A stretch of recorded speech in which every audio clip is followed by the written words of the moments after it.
some of you probably know how to make beer and know about the beer making process, but basically it starts with barley or other cereal grains. Basically take, the batch here, it goes anywhere between 2,000 to 2,500 pounds of actual barley, which we get in 50-pound sacks. And I'll actually first start in here, which is the milling room, or the grain crushing room. Dump it into the top of here. It actually is crushed up by the rollers in there. And it's pumped out this white pipe that actually brings it up and kind of fills the silo up. So I'll put together a recipe of different barleys and actually just dump it in there the night before a brew goes down. We'll actually just pump it in here, we'll fill it up, so when we get here in the morning, we got a full recipe ready to go for the next morning. That process takes about 2 hours, and it's dusty and dirty, and that's why it's in its own room. And it's an exhaust fan that kind of keeps everything clean, and we can get that done ahead of time so we get rolling in the morning. The brew day, normal batch takes about 7 hours, so you want to go ahead and get what you can done out of the way ahead of time. So the brew for the first tank is actually a hot water tank, just a big hot water tank. And what we do is we'll take this, get here in the morning, and we'll start pumping this grain into the mash gun, which is the second tank, and at the same time we're pumping water into there, and they mix together, and then fill this tank up at a certain temperature. Depending on the temperature, depends on the body, the dryness, and a lot of the flavor profiles of the beer. So 149 degrees makes the difference between 149 or 150, 151, or all the way to 156. So different temperatures determine different flavor profiles and sweetness and residual sugar and whatnot.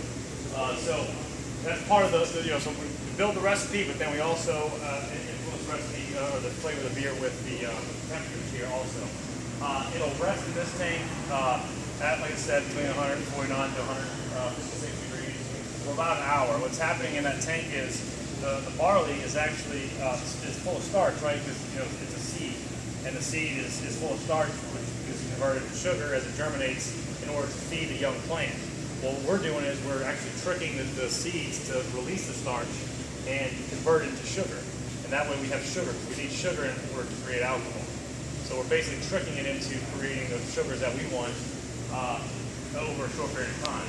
Then after that 1 hour rest, it's actually drained out of there into a boil kettle. So at this point we have basically a barley tea, which is very sweet. And it's like a watered down syrup almost.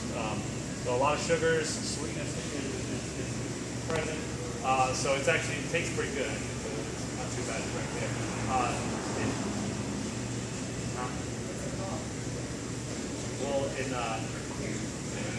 It's called wort, which is pre-fermented beer. Also malt then, right? Some cultures actually drink it at that point as like just a flavorful drink. So then we boil it for an hour. During the boil process, we add hops, which balances out the sweetness of the sugars we created. The different hop varieties also determine different flavors. The kettle common, so it's more of a sweeter beer. The rye has more hops in it, which gives it a little more bitter, balanced flavor, and a little more hoppiness and pine and citrus flavors. Tons of hop varieties. So the hop varieties we use commonly use 2 hop varieties in the IPA, rye IPA, we use 4 different hop varieties. So lots of recipe design in that part too. After that, drain, boil for about an hour. It's finished beer. From there, we actually just set up a hose, and we take some of these plain kegs, and we just hook them up, and we take them one at a time. One batch is anywhere between 160 to 170 kegs of these smaller kegs. And then the whole process takes about 25 days. Start to finish.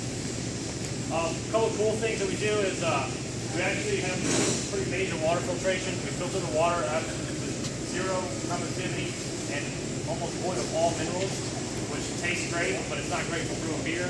So once we actually zero out the water, we then rebuild the water on this side by adding our own mineral additions and acids or pH adjustments and things like that to cater. Each beer has its own water recipe, as it does its own malt recipe or barley recipe and hop recipe. So every beer is actually brewed with as much love as possible.